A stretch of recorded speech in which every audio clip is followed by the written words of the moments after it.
Hello friends, in this video we will learn about Damiano's mate. It is classic method of checkmating and one of the oldest. It was first published by Damiano in 1512. Let us study about this pattern now.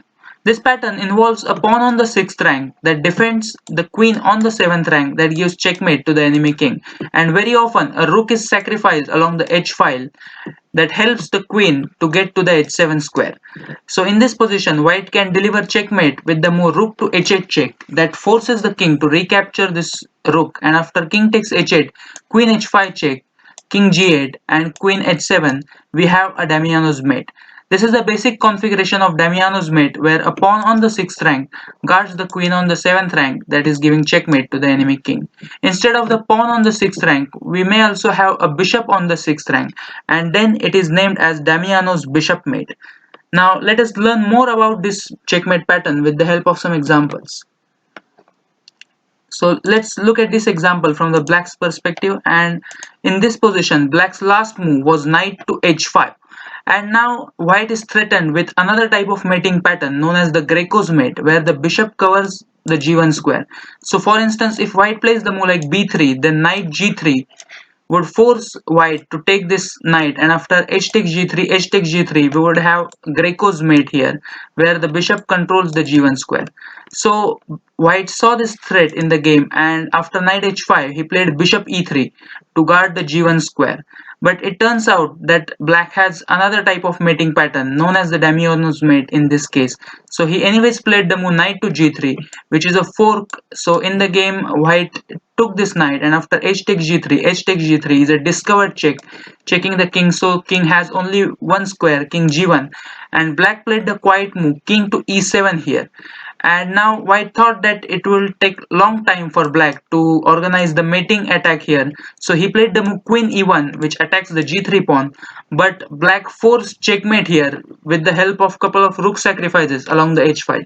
So he first played the move rook to h1 check that forces king to recapture. Because of this pawn on g3, white king has no moves, and after king king takes h1, black played the move rook h8 check, so white does not have time to capture this pawn on g3, and after king g1 he also sacrificed rook number 2 with the move rook to h1 check again, and again this forces the move king takes h1, and after queen h8 check, king g1, it turns out that queen h2 is checkmate. So this is again a Damiano's mate where a pawn on the 6th rank is protecting the queen.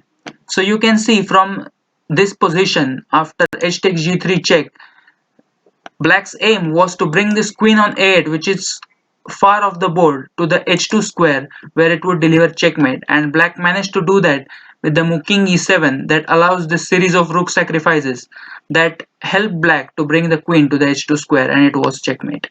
Now let us move on to the next example.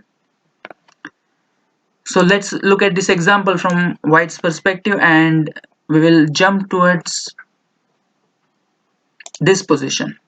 In this position, white forced checkmate nicely with the sequence of two moves.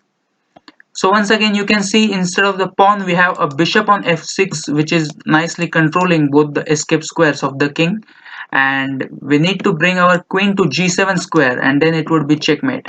And white did that with the move rook to h8 check here, and the black king has no squares, so knight takes h8 was forced, and now the g file is cleared for our queen, and queen g7 is Damiano's bishop mate where a bishop is protecting the queen on the 7th rank. So this was the second example, and now I have a test position. So in this position, it is white to play and win. You can pause the video and think, how would you win here with the white pieces?